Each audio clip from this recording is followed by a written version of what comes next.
A Disney, como a gente bem sabe, é muito famosa por produzir essas clássicas animações, como Branca de Neve, Cinderela, vários outros filmes que muito provavelmente você já ouviu falar. Além de, obviamente, pelos seus icônicos parques que estão espalhados pelo mundo inteiro. Tudo isso, como a gente bem sabe, gera o famoso din-din pra ela. Mas e se eu te contasse que esse din-din quase não foi suficiente pra ela? Você sabia que teve um momento na história da Disney que ela quase faliu? Tudo isso especificamente por causa de um filme. Olha, se ela não tivesse conseguido se reerguer, provavelmente a gente não teria os clássicos de hoje em dia, como Frozen, Zootopia e todos esses filmes novos que estão saindo daqui pra frente. Você quer entender comigo sobre o dia que a Disney quase faliu? Senta aí no sofá, prepara aquela pipoquinha gostosa e vem comigo.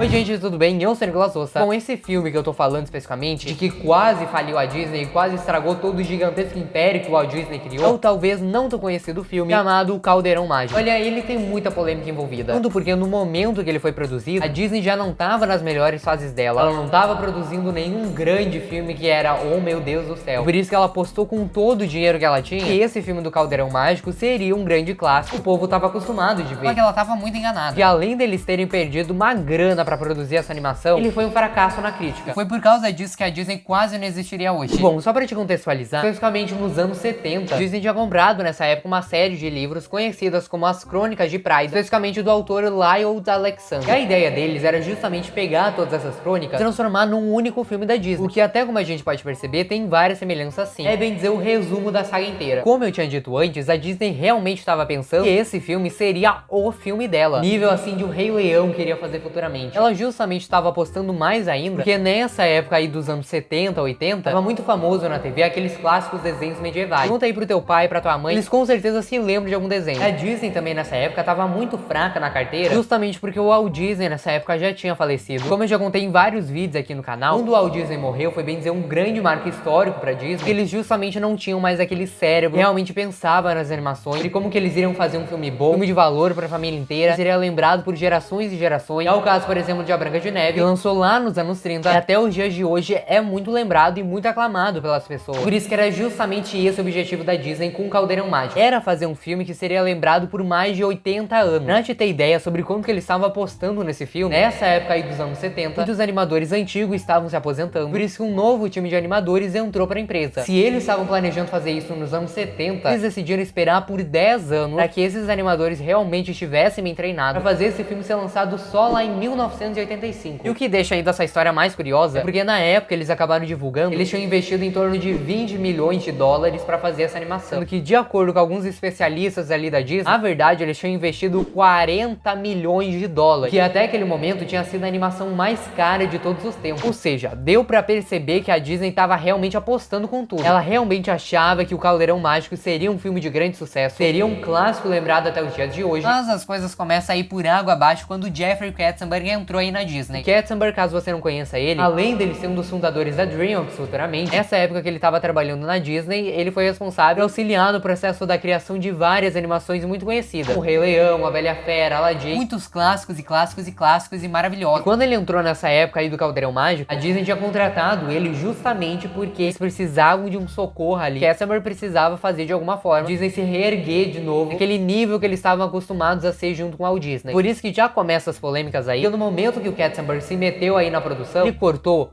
15 minutos de filme. E se você não entende muito sobre produção de cinema, isso é bastante tempo para um filme. A justificativa que ele deu é que essas cenas foram cortadas justamente por serem muito assustadoras e, no geral, não acrescentava muita coisa na história. E até que então chegou o grande momento. O filme foi lançado no cinema em 1985. A Disney estava esperando um grande retorno de 80 milhões de dólares, talvez até mais que isso. Eles estavam com grande expectativa, pensando que esse filme seria o novo Branca de Neve, seria lembrado por mais de 50 anos depois. Eles estavam pensando que a Disney seria reerguida de novo, mesmo nível que o Walt Disney estava antigamente. E até que então chega as novidades da bilheteria. E o filme, que tinha sido produzido com 40 milhões de dólares, conseguiu arrecadar apenas 21. A Disney realmente ficou em choque quando descobriu essa informação. Daí ela obviamente foi atrás pra descobrir sobre o porquê desse filme não ter feito tanto sucesso, porque eles ficaram mais de 10 anos preparando pra esse grande lançamento. No fim foi apenas uma grande decepção. A justificativa que muitas pessoas deram, inclusive a própria crítica, era de que esse filme era muito assustador pras crianças e ao mesmo tempo muito infantil pros adolescentes. Por isso que a Disney não conseguiu achar um meio termo, que acabou fazendo com que nenhum dos públicos se interessasse. E tanto que quando a gente chega mais de pé a ver realmente sobre o que se trata essa história, história, uma animação muito diferente do que a Disney estava acostumada a ser. A gente tem aqui o jovem Taran, onde ele tem uma porca que, bem dizer, pode prever o futuro. Nesse universo é nos apresentar também o Rei de Chifre, bem dizer que é dominar o mundo como qualquer vilão clássico. Ele, bem dizer, é o principal motivo de muitas pessoas acharem esse filme muito assustador. Porque quando a gente olha pra ele, ele é um vilão da Disney bem diferente do que os vilões da Disney estavam acostumados a ser. Eles eram, no geral, mais carismáticos, sabe? Enquanto esse daí não. Ele apenas dá medo na gente enquanto a gente assiste. Ainda mais porque ele é conhecido como Rei de Chifres e, obviamente, tem chifres na cabeça. E ele acaba literalmente nos lembrando o próprio capeta. Principalmente ainda por conta da voz dele. Olha, uma voz tão sombria, tão macabra. Tem um momento ali no filme onde ele ressuscita mortos-vivos. A cena de quando ele é derrotado é muito traumatizante. Eu realmente entendo as pessoas que pensam sobre isso, porque não basta apenas esse filme ser assustador. Ele é apenas uma aventura clássica, sem música, sem piada. É apenas uma aventura séria que tá acontecendo. O Taran vai ter que proteger agora sua porca desse Rei de Chifre, que é a porca dele, pra conseguir achar o famoso caldeirão mágico. Esse caldeirão mágico vai possibilitar aí a ter o poder necessário pra dominar o mundo. E por isso que agora o Taran vai ter que ir atrás desse caldeirão pra justamente impedir que tudo isso aconteça. E por mais que eu goste bastante desse filme, que justamente traz, né, uma pegada meio diferente do que a gente tá acostumado a ver de uma animação, porque até esse momento, pelo menos, as animações eram simplesmente feitas pra crianças. Eram histórias bem básicas, sem muita complexidade dos personagens. Ou o personagem era 100% bom ou ele era 100% mal. Por isso que aqui eles acabam trazendo uma pegada um pouco diferente. Por mais que o vilão do filme seja 100% do mal, os personagens principais acabam tendo alguns conflitos ali entre eles. Eles acabam tendo uma briguinha ali e aqui, que no geral acaba trazendo mais cor assim pra animação, sabe? Bom, que a questão que agora a gente quer saber é: a Disney teve um prejuízo de 20 milhões de dólares, como é que ela fez pra chegar onde ela tá hoje em dia? Bom, pra resumo da história, eles percebendo a facada que eles deram neles mesmos, acabaram decidindo se mudar pra um estúdio menor, justamente, né, pra ter menos gastos com a questão de produção de filme. E agora eles só tinham um orçamento pra fazer um último filme. E eles não conseguissem uma bilheteria o suficiente com essa nova animação que eles iriam produzir, a Disney realmente iria falir. Hoje em dia a gente não teria essas clássicas animações que a gente vê hoje em dia. Muito provavelmente a história das animações seriam muito diferentes. Mas será que a Disney realmente iria conseguir logo na primeira atacada? Antes de eu te contar isso, eu quero te convidar para se inscrever aqui embaixo no canal e também de ativar o sininho. Porque olha, eu duvido muito que você sabia de toda essa curiosidade desse filme da Disney. Descobrir detalhes também sobre esse filme fizeram ele ser completamente esquecido hoje em dia. Além também de descobrir que a Disney um dia quase faliu. Mas que ela passa essa imagem de ser super boa e de nunca fazer uma animação errada, ela já deu um tiro no pé dela. Essa última animação que eles iriam produzir chamava especificamente As Peripécias de um Ratinho Detetive. Essa também não é uma animação muito comentada hoje em dia. Eu particularmente adoro esse filme. Eu acho que ele tem uma pegada muito boa de se assistir. Gosto de comparar ele muito com 101 Dálmatas.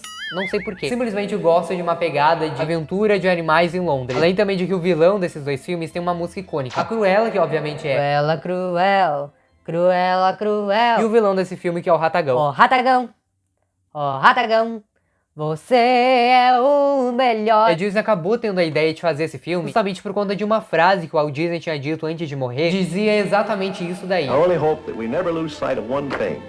That was all started by a mouse. Em breve eu quero fazer um vídeo melhor contando sobre a história da Disney, mas como a gente bem sabe, todo esse império da Disney começou por causa do Mickey. E Mickey que é um rato pequeno e simples. Por isso que o objetivo da Disney nesse filme era justamente fazer isso. Fazer um filme de um rato, porque assim como o Walt Disney tinha começado esse império da Disney, eles agora queriam reerguer esse império. Graças a Deus, como a gente bem sabe, estava muito longe de acabar. A história desse filme é bem dizer uma paródia de Sherlock Holmes, onde uma menininha, após relatar o sumiço do pai dela, acaba entrando em contato ali com um rato detetive da cidade, e ele agora teria que encontrar o pai da menina. E a aventura que acaba acontecendo nesse filme é simplesmente muito legal. Tem até a Rainha Elizabeth na história. E bom, depois de tudo isso que aconteceu, a Disney sim conseguiu se reerguer de novo, mas que As Peripécias de um Ratinho Detetive não seja um filme muito lembrado hoje em dia, na época fez bastante sucesso e também conseguiu reerguer aquilo que a Disney tava precisando. Além também de conseguir o boró que ela tava precisando. Depois disso tudo, a Disney realmente aprendeu uma valiosa lição. Não adiantava ela querer fazer um filme sério, um filme que só crianças ou só adolescentes ou nenhum dos dois iria querer assistir. Por isso que a partir daquele momento, a Disney prometeu que só faria animações musicais que dariam pra toda a família ver, sem cenas muito infantis e sem cenas muito macabras. Tanto que a gente acaba percebendo que isso realmente funcionou. Porque 4 anos depois ela lança a Pequena Sereia, e como a gente sabe, fez muito sucesso. Hoje em dia vai ganhar um live action pra ela, e depois disso ninguém mais segurou ela. Tem o Rei Leão, Tarzan, a Bela e a Fera, Aladdin, tudo animação boa que a gente ama. Mas a questão que a gente realmente tem pra comentar agora é: Disney, o que tá acontecendo contigo? O último filme dela foi simplesmente um fracasso. Pra te ter ideia, eu nem cheguei a assistir, porque um monte de pessoa tá falando que ele é horrível. Mundo Estranho, além de não ter sido nem divulgado pela Disney, simplesmente flopou. Eu realmente não sei o que tá acontecendo com a Disney hoje em dia, porque infelizmente ela tá indo nessa mesma direção que aconteceu com ela nos anos 70. Uma questão de reflexão que eu tenho pra deixar aqui é: será que a Disney vai chegar de novo nessa quase falência? Olha, eu realmente não sei. Eu espero que isso nunca aconteça. Eu particularmente amo Disney, amo as animações que ela produz. O que nos resta fazer é apenas esperar o futuro da Disney, justamente pra ficar de olho nas novas animações que ela vai produzir, se ela vai acabar se reencontrando de novo, ou se ela simplesmente vai ser esquecida. Mas agora, se você quiser saber a verdadeira história da Pocahontas, clica nesse vídeo que tá aparecendo aqui no meu lado e vem saber sobre a vida trágica e coitada dessa princesa. Mas de qualquer maneira, obrigado por passar mais um tempo aqui comigo, até o próximo vídeo e tchau!